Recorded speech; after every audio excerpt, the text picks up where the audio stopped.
this is a section, so if we go back to the life paradigm, right, the LIFE, loving relationships, impactful ministry, faithful stewardship is the area that we're in right now. And you think, well, faithful stewardship as a group leader, that's kind of interesting. Obviously, most commonly when you think of stewardship, you think of money, tithing. Of course, as Christians, we need to be tithing as part of our trust in God in all areas of our life, including our finances. Specifically those leaders, we really think more about the time and the talent. Specifically, are we stewarding our time and talent well? Ultimately, your effectiveness is about how much time of the day you have, how much energy you have, right? In order for you to increase your effectiveness, you can do things like coming to trainings like this. You could read, you could learn, you could watch videos, you go to seminars, you can gain experience, you can get a mentor. Lots of ways you can increase your experience, but still at the end of the day, you only have so much time and so much energy to be able to reproduce yourself. But essentially, to really increase the level of impact, you want to create an environment where people are learning from you and you're raising up new leaders. So that's effectively using the giftings and the talents that God's given you. So we're going to focus in on that of how do I replicate myself as a leader? As Dave mentioned in the beginning, the goal we have for every life group is that in a year's time, they should be able to reproduce another group. That out of the group that they're leading, there should be another group that starts. Now, whether that means that you take over, you have someone raise up and then send them out to start a new group, or maybe you raise up a leader and they take over the group that you're currently in and you go and start a new group. That's another way that can happen. Another opportunity, to increase is to split the group into two, right? As you grow, you might get to the point where you say, hey, now's the time, let's just take half and half or however that works out and split that way. So there's lots of ways you can reproduce. And no one way is the perfect or correct way. It's really more about the group dynamic. Sometimes it's just easier as a group to say, you know what, you guys are all doing great. I'm going to step out and I'll go start a new group because I don't want to break up, what's happening here. So it just kind of depends.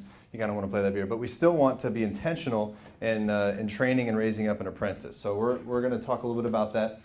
First thing I want to take a look at is a passage, Timothy 2:2. Or 2 Timothy 2:2. So I want to take a look at this, read this real quick, and I want you to tell me how many generations of leaders do you see represented in this one particular verse? So take a quick minute there, and then once you think you got an answer, shout them out. I see 4 here. 4 levels of leadership, 4 generations of leadership represented in this passage. So first of all, who's the author? Who's writing this? Paul is writing this. Who's he writing to? Timothy. So there's 2, right? Paul and his direct apprentice, the one he's been mentoring, which is Timothy. And in it he says what? He says, commit these to faithful men. There's your 3rd generation, who will be able to teach others also. There's your 4th generation. So in one passage, Paul is basically saying, look, we've got 4 generations of leadership right here that we're looking at. Pretty clear that in the Bible we should be reproducing ourselves. I mean, the Great Commission, right? Go out and make disciples of all nations. A disciple, by definition, is a disciple maker. You can't be a disciple and not be reproducing yourself. By definition, you have to be reproducing yourself. So we want to do the same thing as leaders of groups.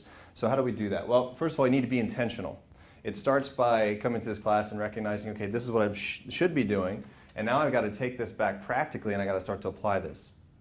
So one of the realities of this is what I can promise you is that at some point you're going to stop leading the group that you're leading now or about to lead.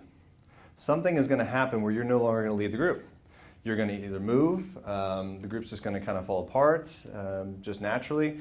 You might be called to a different level of leadership, but at some point you're going to stop. Now, you might lead a group for 10 years consecutively, and that's great, but at some point it's going to stop. So you have to be thinking, well, if I'm going to be leaving someday, just because I'm now no longer leading doesn't mean the group should stop.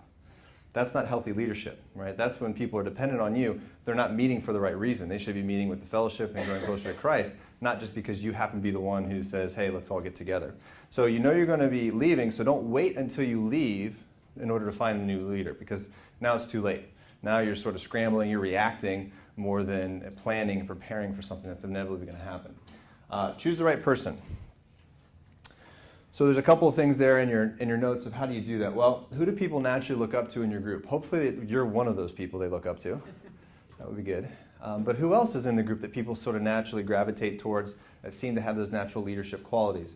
Also, a thing that's really important is willingness is more important than readiness.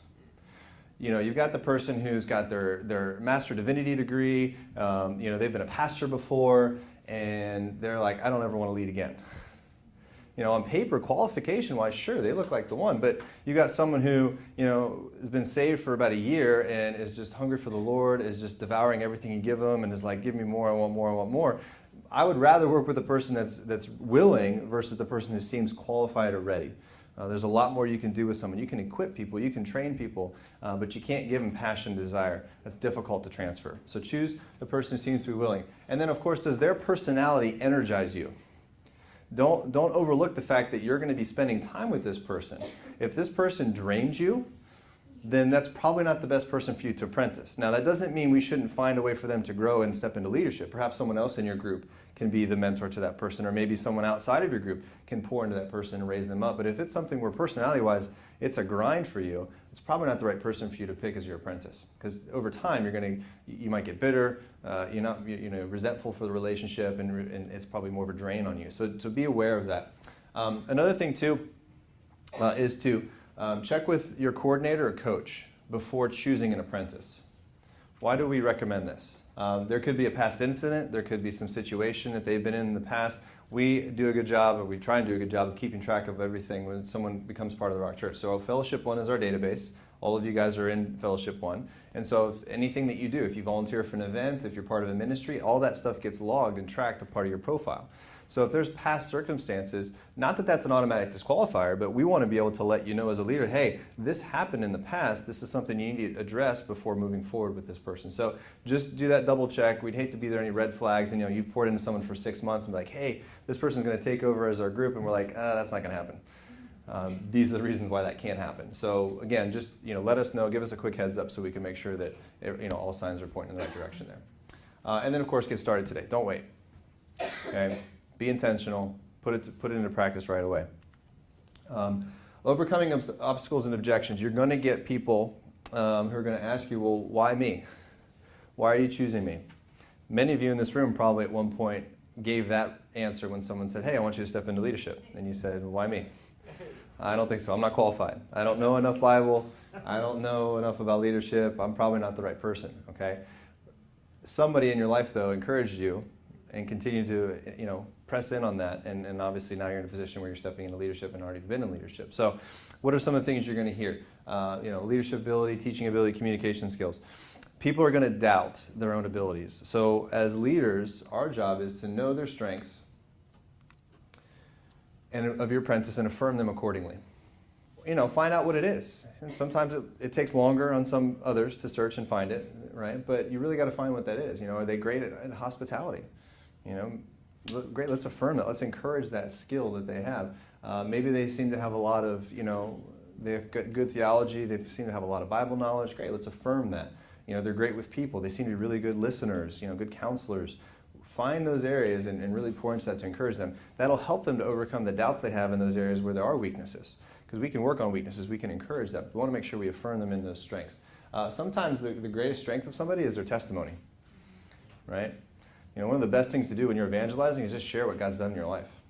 Forget the Bible that you know, forget the memory verses that you've got. Tell them the story of how God transformed your life. That's oftentimes the most powerful thing that you can tell somebody when you're trying to win them over for Christ. Right? And so you might have someone in your group that everything else doesn't really seem to, no boxes are checked, but it's like, man, you've got such a powerful testimony. That's amazing. We need to continue to help you develop that story as you tell that and share that. And that could be a strength for somebody of just what God has delivered them from. Because most of the time, God delivers us from things that we can turn around and minister to others in that very thing that we've been delivered from. So look for those opportunities to affirm people in those areas. Develop a plan. There's no perfect plan. There's lots of ways you can do this. Pretty simple one is just a simple 4-step approach here in your notes. First is I do, you watch, we talk. Second is you do, I help, or I do, you help, we talk. Then you do, I help, we talk. And finally, you and I both find someone else to train. Okay? Notice the commonality here is that we talk. Always, right? So this is going to take additional time. Realize that. Pouring into somebody, apprenticing somebody is going to be additional time on top of your normal responsibilities as a leader, but it's worth the effort. All right? If you're going to really see someone grow, you're going to need to put in that extra time. So find time to meet either after group, if that's appropriate. If it's not too late, it's a good time to meet, or perhaps in the middle of the week, in between group time, you find time to meet. Hopefully you can do that in person. It's preferable. If phone's the only way you can do that, you can give some critiques and things like that. That's fine, but just make sure there's constant dialogue. People want to be encouraged. Yeah, there are a couple things to consider when you're apprenticing. People are going to screw up. They're going to make mistakes. It's much better if you go in with that expectation, then you won't be disappointed if you think they're going to get it all right. Again, I think one of the easiest things for me to remember that is I just look at myself. and remember all the times when I screwed stuff up, and that gives me lots of grace for other people and the mistakes that they're inevitably going to make. Okay? Don't discourage, instead encourage. Always be their biggest cheerleader, their biggest fan. For every time you give them a critique, try and give them 2 or 3 affirmations. Right? People, most of us always focus on our own imperfections. We're our own worst critics. So naturally, they're probably going to already know the things they did wrong. So it's your job most likely to encourage them and to tell them all the things that you saw that were good and positive, and try not to focus on those things that they need to improve upon.